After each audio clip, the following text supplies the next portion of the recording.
आज मैं सदन में कुछ सीक्रेट बताना चाहता हूं। मेरा पक्का विश्वास हो गया है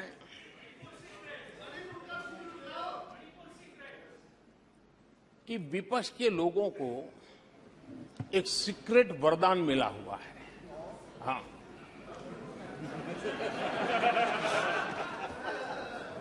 सीक्रेट वरदान मिला हुआ है और वरदान ये कि ये लोग जिसका बुरा चाहेंगे उसका भलाई ही होगा।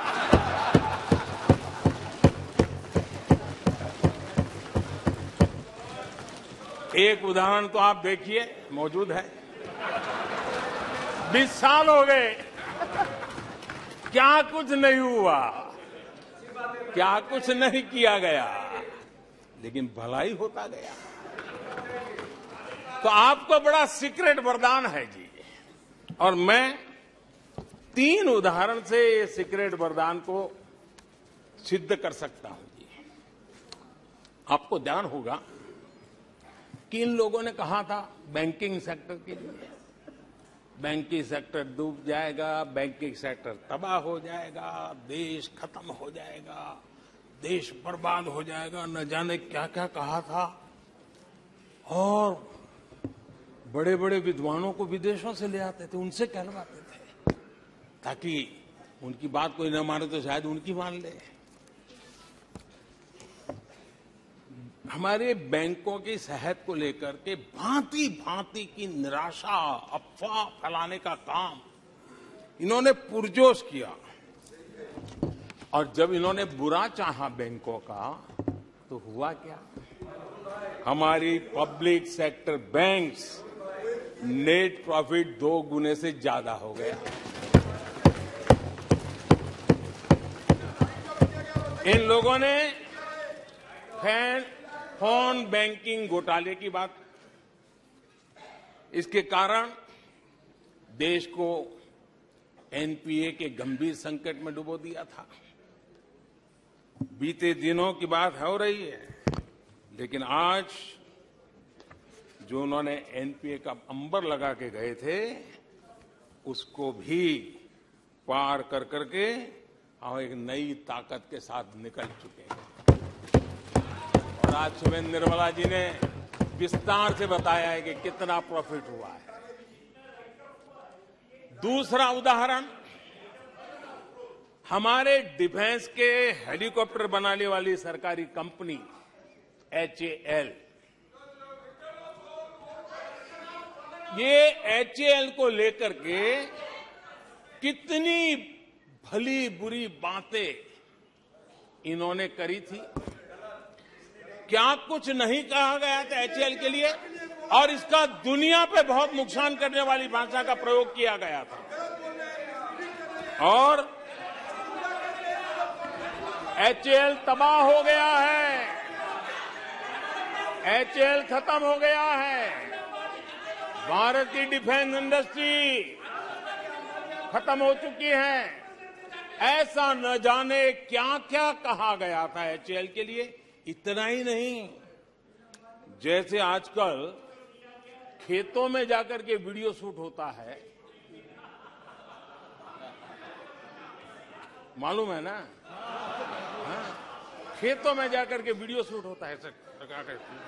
हाँ, वैसा ही उस समय एचएएल फैक्ट्री के दरवाजे पर मजदूरों की सभा करके वीडियो शूट करवाया गया था और वहां के कामगारों को भड़काया गया था। अब तुम्हारा कोई भविष्य नहीं है, तुम्हारे बच्चे मरेंगे, भूखे मरेंगे, एचएएल डूब रहा है। देश की इतनी महत्वपूर्ण इंस्टीट्यूट को इतना बुरा चाहा, इतना बुरा चाहा, इतना बुरा कहा कि वो सीक्रेट आज एचएएल सफलता की नई बुलंदियों को छू रहा है। एचएएल ने अपना highest ever highest revenue register किया है।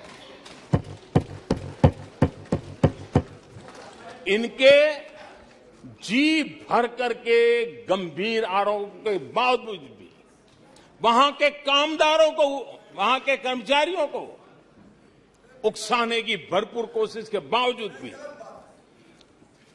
आज HAL देश की आन बान शान बन के उठ रहा है। आदरणीय अध्यक्ष जी, जिसका बुरा चाहते हैं वो कैसे आगे बढ़ता है, मैं तीसरा उदाहरण देता हूं। आप जानते हैं LIC के लिए क्या क्या कहा गया था? LIC बर्बाद हो गई, गरीबों के पैसे डूब रहे हैं, गरीब कहां जाएगा, बेचारे ने बड़ी मेहनत से LIC में पैसा डाला है। क्या कहें, जितनी उनकी कल्पना शक्ति थी, जितने उनके दरबारियों ने कागज पकड़ा दिए थे, सारे बोल लेते थे, वो सारे बोल लेते थे। लेकिन आज LIC लगातार मजबूत हो रही है। शेयर मार्केट में रुचि रखने वाले को भी ये गुरु मंत्र है कि जो सरकारी कंपनियों के लोग गाली देना, आप उसमें दांव लगा दीजिए साहब, अच्छा ही होने वाला है।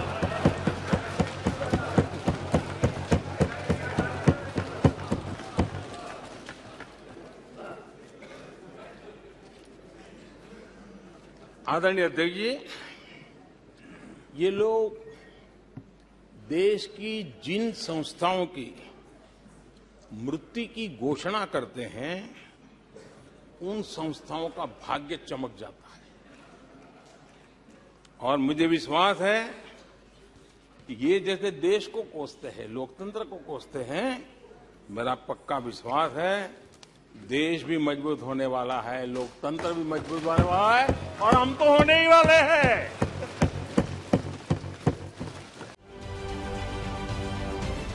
महाराष्ट्रातील सर्व बातम्यांचे विश्वासार्ह व्यासपीठ,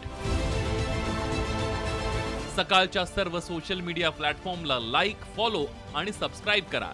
तसंच सर्व नोटिफिकेशनसाठी बेल आयकॉन प्रेस करायला विसरू नका।